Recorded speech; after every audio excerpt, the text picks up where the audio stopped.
Good morning दोस्तों। आज हम देखेंगे पोस्टपार्टम हेमरेज। ये एक गायनी का बहुत ही इम्पोर्टेंट टॉपिक है। शुरुआत करते हैं हम डेफिनेशन से। PPs is excessive bleeding more than 500 ml after vaginal delivery and more than 100,000 ml after cesarean section occurring after the birth of the baby and before 24 hours of the delivery। तो definition हमारा ये कहता है कि PPH जो है कि normal delivery यानी कि वेजाइनल डिलीवरी नॉर्मल डिलीवरी जब हो रही है तो वहाँ पर मोर देन 500 ml ब्लड का लॉस हो रहा है, या फिर सेजेरियन सेक्शन हो रहा है तो वहाँ पर मोर देन 1000 ml ब्लड का लॉस हो रहा है after the birth of the baby. और ये सब प्रोसेस जो है कि बिफोर 24 आवर ऑफ डिलीवरी के ही मतलब 24 घंटे के अंदर ही अगर इतना ब्लड का लॉस हो रहा है तो उसको हम मानेंगे पोस्टपार्टम हेमरेज। अब हम देखेंगे कि रिस्क फैक्टर्स के क्या क्या हैं। रिस्क फैक्टर हम देख लेंगे कि क्या क्या हो सकता है, किसकी वजह से हो सकता है। तो सबसे पहला है प्रोलॉन्ग लेबर चला हो। अगर लेबर जो है कि लंबे समय तक चला हो, मोर देन 6 आवर चला हो, तो उसको हम उस रिस्क फैक्टर मान सकते हैं। इंडक्शन या फिर augment of labour, high priority हो, उसकी मदर हाई प्रायोरिटी की हो, मल्टीपल प्रेगनेंसी हो, पॉलीहाइड्रमनियोस हो, प्रीवियस हिस्ट्री ऑफ पीपीएच हो, लार्ज बेबी हो, बेबी का साइज लार्ज हो या उस जिसको माइक्रोसोमी कहते हैं, एनीमिया हो, माल न्यूट्रिशन हो, या फिर रिटेंट प्लेसेंटा। ये मोस्ट कॉमन फैक्टर है, बहुत ही कॉमन फैक्टर है recent placenta. Most of the cases of placenta में हमने देखा गया है कि प्लेसेंटा रिटेन प्लेसेंटा का कुछ पार्ट यूट्रस में रिटेन रह जाता है, जिसकी वजह से पीपीएच देखा जाता है बहुत दिनों तक। इंस्ट्रूमेंटल डिलीवरी या फिर एलएससीएस हो, उसकी वजह से पीपीएच देखा जा सकता है। अब देखते हैं कि टाइप क्या क्या है, कौन कितने टाइप्स के हैं ये। तो प्राइमरी पीपीएच और सेकेंडरी पीपीएच। प्राइमरी पीपीएच हम उसको बोलेंगे जो 24 hour within 24 hour of delivery, और सेकेंडरी पीपीएच उसको बोलेंगे जो 24 आवर से लेके 12 वीक ऑफ डिलीवरी तक देखा जाए, उसको हम सेकेंडरी पीपीएच भी बोलेंगे। इस ऐसे ही लोकिया भी है। लोकिया 6 वीक तक, 6 से 12 वीक तक वो भी देखा जाता है। उसको हम किसी और वीडियो में देखेंगे, किसी और लेक्चर में हम कवर करेंगे। फिर उसके बाद हम आते हैं क्लिनिकल फ़ीचर। इसके क्या क्लिनिकल फ़ीचर हम कैसे मानेंगे कि ये जो है पीपीएच पोस्टपार्टम हेमरेज का ही एक पार्ट है। क्लिनिकल फ़ीचर में हम देखेंगे कि एक्सेसिव वेजाइनल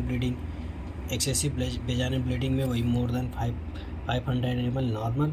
वेजाइनल डिलीवरी में अगर एलएससीएस है तो वहाँ पर मोर देन 1000 ml आप ब्लड लॉस हो रहा है।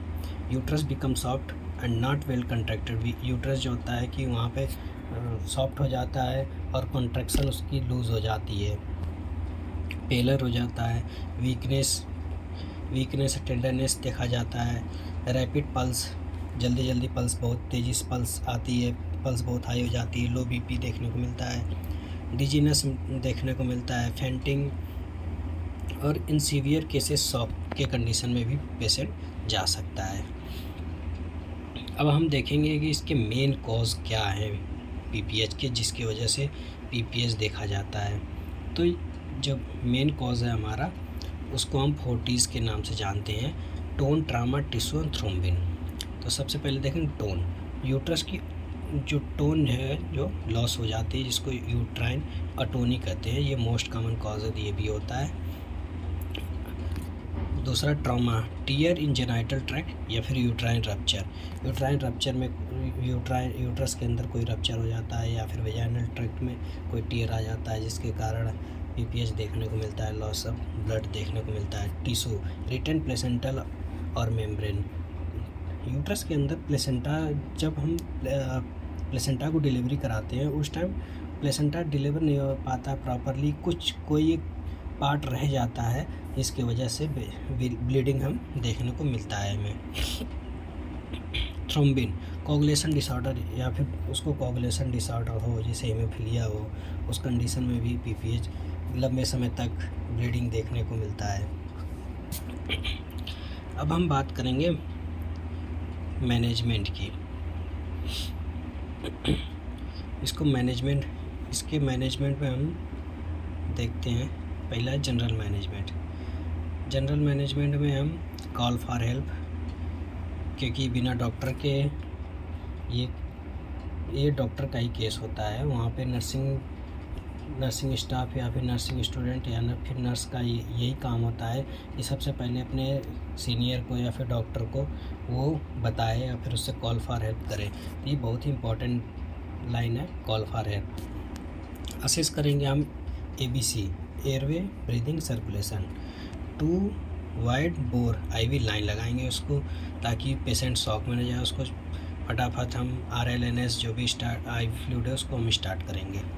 Send blood for grouping and cross matching, वहाँ पे ब्लड उसके ब्लड सैंपल कलेक्ट करेंगे और उसको ग्रुपिंग क्रॉस मैचिंग के लिए भेजेंगे। मॉनिटर करते रहेंगे वाइटल साइन और यूरिन आउटपुट। स्पेसिफिक मैनेजमेंट में हम क्या देखते हैं, यूट्राइन अटोनी जब हो जाता है तो वहाँ पे हम यूट्राइन मसाज देते हैं और यूट्रोटॉनिक ड्रग देते हैं। यूट्रोटॉनिक ड्रग में आ जाता है oxytocin 10 IU international unit, IM या फिर IV देते हैं। मोस्ट कॉमनली हॉस्पिटल में देखा गया 20 यूनिट देते हैं RL में या फिर NS में। सेकेंड मिथाइल जो मेट्रिन 0.2 mg IM देते हैं। कार्बोपोस्टर देते हैं, मिसोप्रोस्टॉल देते हैं। बायोमैनुअल कंप्रेशन देते हैं। बायोमैनुअल कंप्रेशन क्या होता है कि यूट्रस के ऊपर हाथ रख के, डोमिनेंट हाथ रख के उसको कंप्रेस किया जाता है, ताकि जो थ्रोम्बस है, थ्रोम्बिन का फॉर्मेशन हो सके। बैलून टेम्परेट या फिर यूट्राइन पैकेजिंग करते हैं। ये बैलून टेम्परेट एक ऐसा डिवाइस होता है जो ये एक तरीके से गुब्बारे की तरह होता है। इसको through the vaginal route uterus के अंदर डालते हैं और फुलाते हैं इसको, जिसकी वजह से उस पर प्रेशर जनरेट होता है और उसकी पैकेजिंग होती है। ट्रामा अगर कोई है तो ट्रामा रिपेयर करेंगे, रिपेयर सर्वाइकल वेजाइनल टियर उसको रिपेयर करेंगे। रिपेयर इपिजेटोमी, उसके अगर कोई ईपी लगी हो तो वहाँ पे उसको रिपेयर करेंगे। टिश्यू में देखेंगे मैनुअल रिमूवल ऑफ प्लेसेंटा। अगर प्लेसेंटा मोस्ट कॉमनली देखा गया है, प्लेसेंटा वहाँ पे रह जाता है, कोई पार्ट रह जाता है तो उसको मैनुअली रिमूव करेंगे। सक्शन इवैक्यूएशन करेंगे और एंटीबायोटिक देंगे। थ्रोम्बिन में हम करेंगे ट्रीट करेंगे कोगुलेशन डिसऑर्डर को, ब्लड या फिर ब्लड प्रोडक्ट इफ नीडेड। उसके बाद हम देखते हैं नर्सिंग मैनेजमेंट हमारा क्या कहता है।